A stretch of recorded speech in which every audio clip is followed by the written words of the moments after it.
Ramogi TV, Nairobi.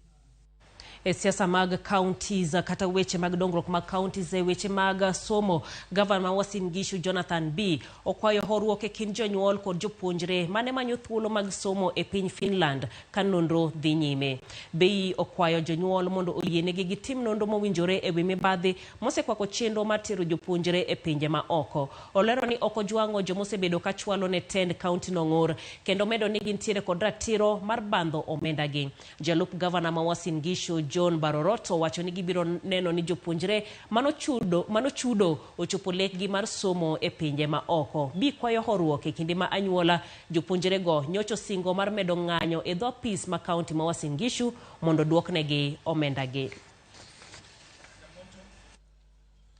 I have an online meeting as a chairman of the task force. I have an online meeting with the president of Laurea University just to look at logistics of how these 46 will travel for their studies, within the next 2 weeks. So we have 24 who will be going to Otanemie for nursing, and we have 22 who will be going to University of Kratia. I want to thank the parents because there was a new condition that they needed to pay fees for second semester before getting visas.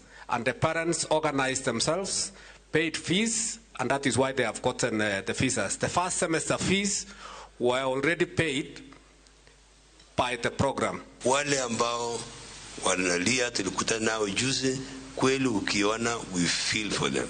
We feel for the parents. We feel for those youngsters who are really making a lot of statements on what is their future and where is it going. They want to tell them, cheer up. After talking kidogo, I know we will come up with amicable solution.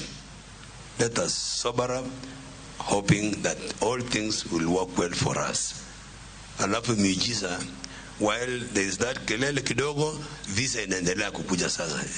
Yani unafika kelele alafu visa inakuangukia sasa.